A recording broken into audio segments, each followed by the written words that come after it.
ऐतिहासिक वस्तुनिष्ठता भाग 2 में आज हम बात करेंगे इतिहास में अधिक से अधिक वस्तुनिष्ठता किस प्रकार प्राप्त की जा सकती है, कैसे इतिहासकार इस कठिन कार्य को कर सकता है, इस पर विस्तार से बात होगी। अंत में देखेंगे निष्कर्ष और उसके बिंदुओं पर बात होगी महत्वपूर्ण विचारों के साथ। आइए शुरू करते हैं। ऐतिहासिक वस्तुनिष्ठता भाग 2। इतिहास में अधिक से अधिक वस्तुनिष्ठता किस प्रकार से प्राप्त की जा सकती है, वस्तुपरकता किस प्रकार से प्राप्त की जा सकती है, इसके लिए क्या क्या उपाय हो सकते हैं, किस तरह से कार्य इतिहासकार को करना चाहिए। पहला बिंदु है, सामान्य इतिहास में अधिक वस्तुनिष्ठता पाई जाती है। इतिहास लेखन जब शोध के विषय में किया जाता है तो इतिहासकार ज़्यादा बायस्ड हो जाता है, पक्षपाती हो जाता है, क्योंकि विषय स्वयं चुनता है और उसकी रुचि उसमें गहरी रुचि होती है, इसलिए किसी पक्ष विशेष को लेकर चल सकता है। लेकिन सामान्य इतिहास का लेखन जब वह करता है या अध्ययन करता है तो उस समय वह अधिक वस्तुनिष्ठ हो पाता है। तो वस्तुनिष्ठ सामान्य इतिहास में अधिक प्राप्त हो सकता है, किंतु इसके लिए उसको प्रयास तो करना ही होता है। इतिहासकार के व्यक्तिगत श्रम की आवश्यकता होती है। शोध कार्य में अधिक सावधानी की आवश्यकता होती है, जैसा हमने अभी चर्चा की। सामान्य इतिहास में तो सामान्य इतिहास की बात होती है, किंतु शोध जो इतिहासकार करता है तो वह उसकी रुचि का विषय होता है और इस कारण उसके किसी एक पक्ष में जाने की आशंका ज़्यादा होती है। इस कारण शोध कार्य में अधिक सावधानी की आवश्यकता होती है वस्तुनिष्ठता रखने हेतु। बटरफील्ड इस मत को स्वीकार करते हैं। तीसरा है, इतिहास की व्यक्तिगत योग्यता अपेक्षित होती है। वस्तुनिष्ठता के लिए इतिहासकार को व्यक्तिगत रूप से योग्य होना आवश्यक है। अधिकाधिक वस्तुनिष्ठता हेतु इतिहासकार पर बहुत कुछ निर्भर करता है। यदि उसमें यह क्षमता है तो वह कर पाएगा, अन्यथा नहीं कर पाएगा। क्षमता कैसी होनी चाहिए कि वह पूर्वाग्रहों से रहित हो सके, पक्षपातों से बच सके और निष्पक्ष होकर इतिहास का लेखन कर सके। तो इतिहासकार की व्यक्तिगत योग्यता की अपेक्षा है इसमें होती है।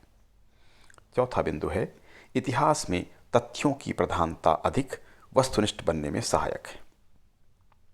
क्योंकि इतिहास में तथ्य प्रधान होता है। इतिहास तथ्य से अर्थ आप सभी परिचित हैं, जो प्रमाण हैं, जो साक्ष्य हैं, जिनके आधार पर इतिहास लिखा जाता है। क्योंकि उनके ऊपर ही इतिहास लिखा जाता है, इसलिए ज़्यादा संभावना होती है कि वस्तुनिष्ठता अधिकाधिक प्राप्त हो सके। अगर तथ्य नहीं होते, उनके आधार पर इतिहास न लिखा जाए तो इसमें बाधा अधिक आती। तो तथ्यों के आधार पर क्योंकि इतिहास का लेखन होता है, उसी की व्याख्या होती है जो तथ्य, साक्ष्य या प्रमाण होते हैं। तो इस कारण से इतिहासकार सत्य के अधिक करीब रह सकता है, लेकिन उसके लिए उसको व्यक्तिगत प्रयास करने होंगे। इतिहास में व्यक्ति की प्रधानता नहीं होना उसे अधिक वस्तुनिष्ठ बनाता है। इतिहास व्यक्ति प्रधान नहीं होता, तथ्य प्रधान होता है। इस कारण से व्यक्ति केंद्रित, व्यक्ति के इर्द गिर्द का इतिहास न लिखकर वह तथ्य के इर्द गिर्द रहकर, उसके आसपास रहकर उसके अनुसार इतिहास का लेखन करता है। जब इस तरह का लेखन वो करेगा तो वह पक्षपाती नहीं होगा और वह अधिक से अधिक वस्तुनिष्ठता के करीब रहेगा। तो वस्तुनिष्ठता पाने का ये तरीका है कि तथ्य के आसपास रहकर उसी के अनुसार इतिहास का लेखन हो, न कि व्यक्ति केंद्रित इतिहास का लेखन हो। व्यक्ति केंद्रित होते ही व्यक्ति उस व्यक्ति के प्रति आकर्षित होकर उसके पक्ष में अधिक अच्छा या अधिक बुरा लिख सकता है। तथ्य स्वयमेव वस्तुनिष्ठ होते हैं। इतिहासकार एक्टन इस मत को स्वीकार करते हैं कि तथ्य स्वयमेव वस्तुनिष्ठ होते हैं। इसके विपरीत मत रखने वाले डार्डेल का इन्होंने खंडन किया, विरोध किया। डार्डेल कहते हैं कि तथ्य स्वयं वस्तुनिष्ठ नहीं होते। एक्टन मानते हैं कि तथ्य स्वयमेव वस्तुनिष्ठ होते हैं और वस्तुतः तथ्य स्वयमेव वस्तुनिष्ठ होते हैं। कारण क्या है कि तथ्य जैसे हैं वैसे हैं, जो प्रमाण रहते हैं वो उसी प्रकार रहते हैं। सिंधु घाटी की सभ्यता में खुदाई में ईंटें मिली। अब ईंटें तो कुछ करेंगी नहीं, वस्तुनिष्ठ हैं, जैसी ईंट है वैसी है। अब उसकी व्याख्या जब की जाएगी तो ईंट के रूप में ही की जाएगी, उसको कोई दूसरा तो नहीं कहा जा सकता। तो तथ्य जो होते हैं वो स्वयं में वस्तुनिष्ठ होते हैं। हाँ, उसकी व्याख्या में जरूर अंतर आ सकता है। तो तथ्य क्योंकि वस्तुनिष्ठ होते हैं इसलिए उसकी व्याख्या करते हुए वस्तुनिष्ठता अधिक से अधिक प्राप्त की जा सकती है। सिद्धांत से नहीं, अभ्यास द्वारा वस्तुनिष्ठता की प्राप्ति संभव हो सकती है। वाल्श की यह मान्यता है कि केवल सिद्धांतों के बात करके इतिहासकार अधिक से अधिक वस्तुनिष्ठ नहीं हो सकता, बल्कि उसको अभ्यास करने की आवश्यकता होगी, अपने प्रैक्टिस में लाने की, अभ्यास में लाने की आवश्यकता होगी। केवल सिद्धांत से वस्तुनिष्ठता नहीं आती, व्यवहार में उसको लाने का प्रयास इतिहासकार को करना होगा। इसके लिए उसे व्यक्तिगत प्रयास, व्यक्तिगत अभ्यास करना होगा। यथा तथ्य व्याख्या हो, यदि इतिहासकार यथा तथ्य व्याख्या करे तो वह स्वयं वस्तुनिष्ठता के आसपास पहुंच जाएगा। कारण क्या है कि तथा तो तथ्य जो होते हैं वह तो निश्चित रूप से वस्तुनिष्ठ होते हैं। तो तथ्य क्योंकि वस्तुनिष्ठ हैं तो वस्तुनिष्ठता की ही व्याख्या हो, उससे अलग हट के व्याख्या ना हो, तो अपने आप वह वस्तुनिष्ठ हो जाएगा। तो यथा तथ्य व्याख्या होनी चाहिए, ये वस्तुनिष्ठता लाने के लिए आवश्यक है। त्रुटिपूर्ण व्याख्याओं का बहिष्कार तथा आलोचना हो, यदि इतिहासकार त्रुटिपूर्ण व्याख्या करता है, वस्तुनिष्ठ व्याख्या नहीं करता है, व्यक्ति केंद्रित इतिहास लिखता है या पक्षपातपूर्ण इतिहास लिखता है, तोड़ मड़ोड़ कर इतिहास की व्याख्या करता है, तो उसकी कटु आलोचना अन्य इतिहासकारों के द्वारा होना चाहिए और यहाँ तक कि उसका बहिष्कार होना चाहिए। यदि इस तरह होता है तो निश्चित रूप से इतिहासकार प्रोत्साहित होगा कि वह अधिक से अधिक वस्तुनिष्ठ व्याख्या करे। अगला बिंदु है व्यक्तिगत तथ्यों को इतिहास से पृथक रखना। जो व्यक्तिगत तथ्य होते हैं, इतिहासकार को व्यक्तिगत तथ्यों, मान्यताओं तथा सोच को इतिहास से पृथक रखना चाहिए। अधिकाधिक वस्तुनिष्ठता लाने में इससे बड़ी मदद प्राप्त होगी। अगला है स्थान व व्यक्तियों के प्रति उदासीनता। वस्तुनिष्ठता की प्राप्ति के लिए इतिहासकार को स्थान और व्यक्तियों के प्रति आकर्षण से बचना चाहिए। हमारा जो आकर्षण होता है, चाहे वह हमारी जन्मभूमि के नाम से हो या कोई हमारा पसंदीदा स्थल हो या पसंद के व्यक्ति हों जिनको हम जो हमको अच्छे लगते हों, उनके प्रति इनके इतिहास के लेखन के समय इनके प्रति उदासीनता का भाव रखना चाहिए, तब अधिक वस्तुनिष्ठता प्राप्त होगी। इसी प्रकार अगला बिंदु है इतिहास नायकों का वास्तविक मूल्यांकन हो। जो इतिहास के नायक हैं उनका वास्तविक मूल्यांकन होना चाहिए, उसमें कोई पक्षपात न हो, भेदभाव न बरता जाए। जैसे H.G. वेल्स नामक इतिहासकार हैं, वो सेना नायकों के प्रति बड़ी घृणा का भाव रखते थे, व्यवहार रखते थे। इस कारण से सेना नायकों की उन्होंने कटु आलोचना की है।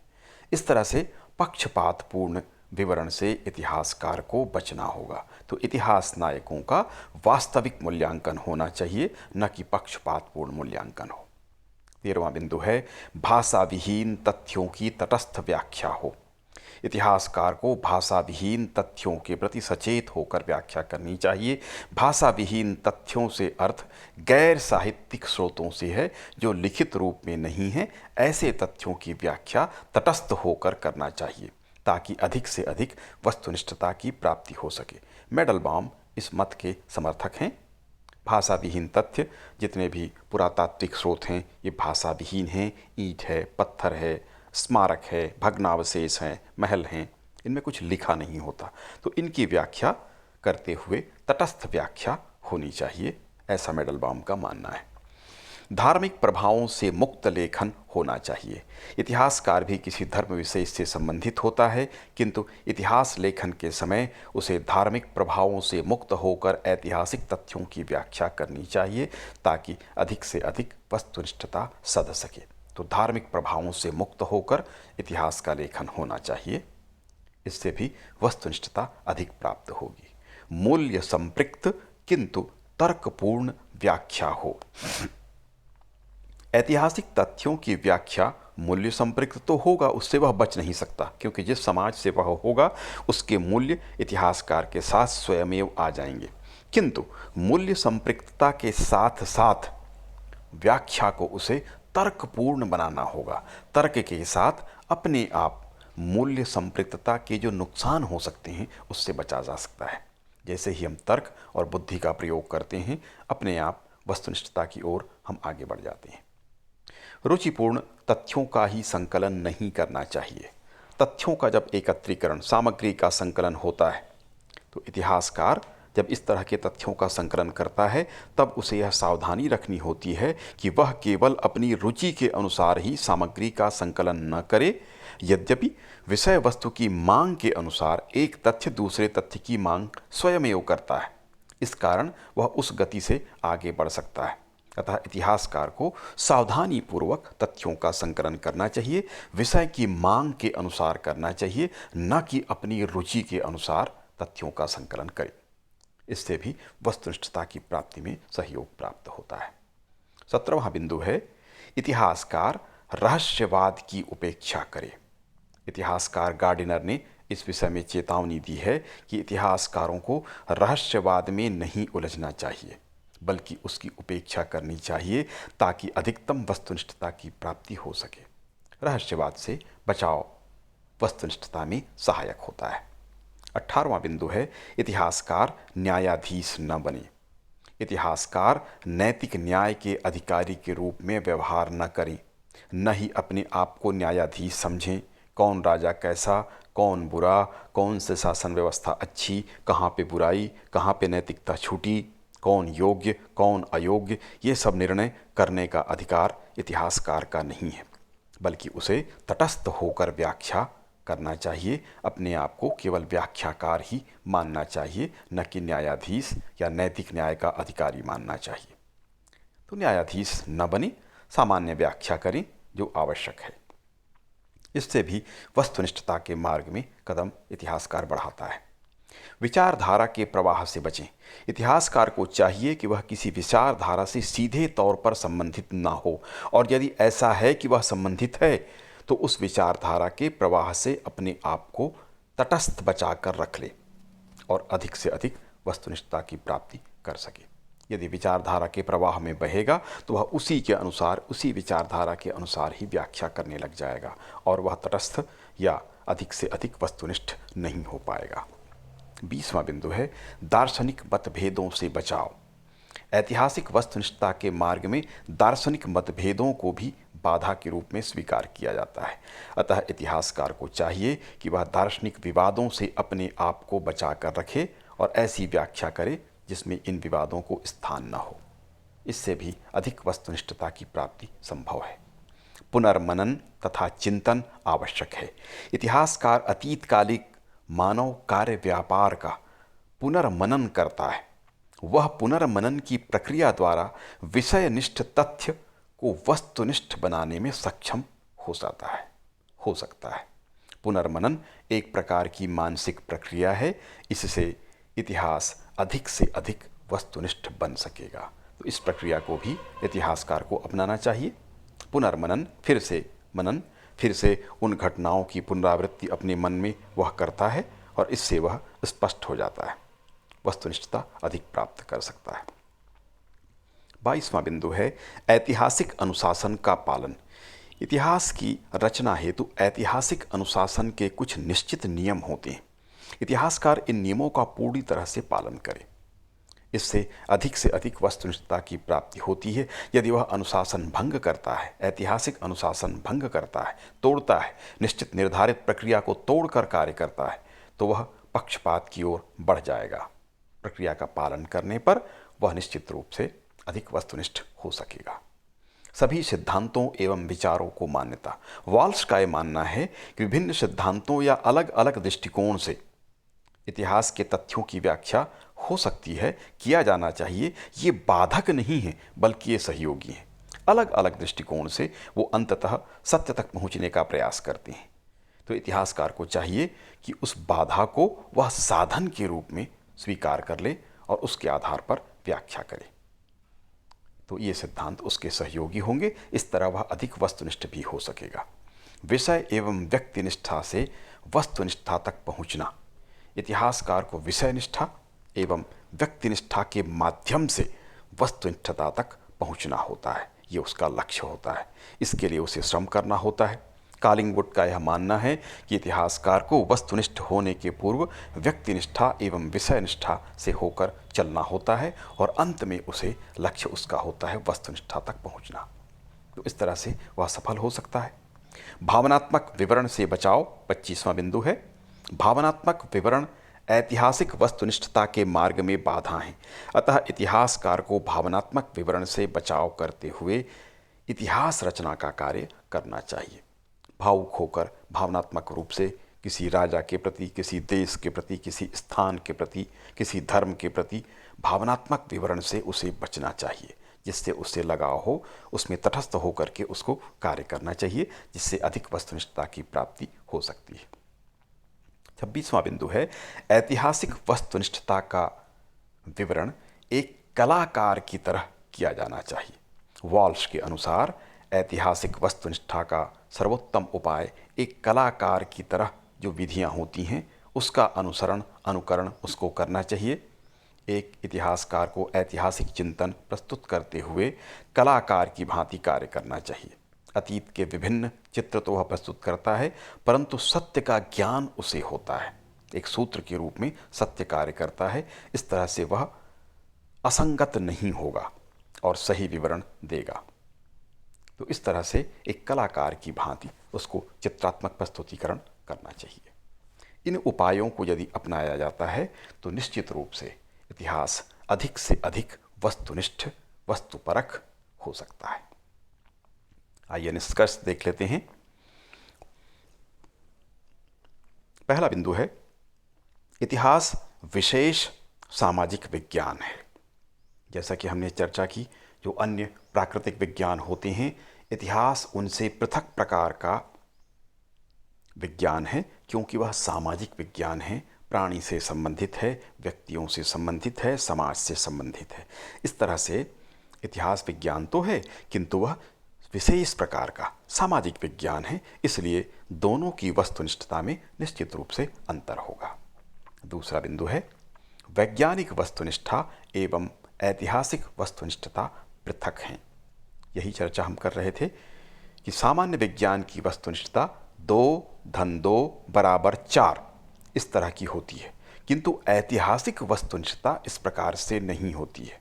किसी राजा का विवरण आप दे रहे हैं तो वह पूरी तरह से योग्य या पूरी तरह से अयोग्य नहीं होगा। अर्थ 2-2 = 4 तरह का नहीं होगा। किस प्रकार का होगा? उसमें इतनी इतनी योग्यताएं थीं, किंतु ये कमियां थीं, ये भी आपको कहना होगा। तो इस तरह से इन दोनों की वस्तुनिष्ठता में निश्चित रूप से अंतर मिलेगा, क्योंकि यह प्राणी केंद्रित, व्यक्ति समाज केंद्रित विज्ञान है, इसलिए दोनों की वस्तुनिष्ठता में अंतर होता है। तीसरी बात, साक्ष्य आधारित वस्तुनिष्ठता। इतिहास की वस्तुनिष्ठता साक्ष्य या प्रमाणों पर आधारित वस्तुनिष्ठता होती है, और साक्ष्य को केंद्र मानकर, प्रमाण को केंद्र मानकर, तथ्य को केंद्र मानकर जब इतिहासकार लेखन करता है तो वह निश्चित रूप से वस्तुनिष्ठता के अधिक करीब होता है, क्योंकि तथ्य स्वयमेव वस्तुनिष्ठ होते हैं। चौथा बिंदु, ऐतिहासिक अनुशासन का पालन तथा वस्तुनिष्ठता का अभ्यास हो। अधिक से अधिक वस्तुनिष्ठता की प्राप्ति के लिए ऐतिहासिक जो नियम है, अनुशासन है, इतिहासकार को उसका पालन करना चाहिए और इसका अभ्यास उसको करना चाहिए कि अधिक से अधिक सत्य या तथ्य के अनुरूप वह व्याख्या कर सके। अभ्यास से ही उसको सफलता प्राप्त होती है। तो व्यक्तिगत श्रम इतिहासकार के लिए अपेक्षित है। पांचवा बिंदु है निष्कर्ष का, वस्तुनिष्ठता इतिहासकार की व्यक्तिगत योग्यता पर निर्भर करती है। ये बड़ी महत्वपूर्ण बात है। यदि इतिहासकार व्यक्तिगत रूप से ईमानदार और योग्य होगा, पक्षपातों से बच सकेगा, पूर्वाग्रह से बच सकेगा, तो निश्चित रूप से अधिक वस्तुनिष्ठ इतिहास का वह लेखन कर सकेगा। और यदि यह योग्यता उसमें नहीं है तो वह वस्तुनिष्ठ इतिहास के लेखन में सफल नहीं होगा। और यदि वह सफल नहीं होता है तो यह भी कहा जाता है कि अन्य इतिहासकारों द्वारा उसकी कटु आलोचना और बहिष्कार होना चाहिए। इस प्रकार से इतिहास को अधिक से अधिक वस्तुनिष्ठ बनाया जा सकता है। डेविड थॉमसन के अनुसार इतिहास न तो वॉल्टेरियन दृष्टिकोण की प्रगाढ़ विषय निष्ठा और ना गणित की निर्वैयक्तिक निश्चयात्मक वस्तुनिष्ठता को प्रस्तुत करता है। मेडलबॉम के अनुसार ऐतिहासिक वस्तुनिष्ठा इतिहासकार की योग्यता में निहित है। वह किसी प्रकार घटना के अभिनेता तथा ऐतिहासिक घटना के संबंध को प्रस्तुत करता है। मेडलबॉम भी वही इशारा कर रहे हैं कि इतिहासकार की योग्यता के ऊपर सब कुछ निर्भर करता है। वॉल्स के अनुसार इतिहास में दो प्रधान तत्व होते हैं: इतिहासकार द्वारा प्रदत्त विषयनिष्ठ तत्व तथा साक्ष्य। इतिहासकार साक्ष्यों को प्रधानता देकर इतिहास को वस्तुनिष्ठ बना सकता है, क्योंकि इतिहासकार का प्रत्येक वाक्य साक्ष्य पर आधारित होता है। वॉल्स इसी ओर इशारा कर रहे हैं कि यथा तथ्य व्याख्या हो, प्रमाणों और तथ्यों के आधार पर ही इतिहासकार यदि इतिहास का लेखन करता है तो वह अधिक से अधिक वस्तुनिष्ठ हो सकता है, अन्यथा नहीं।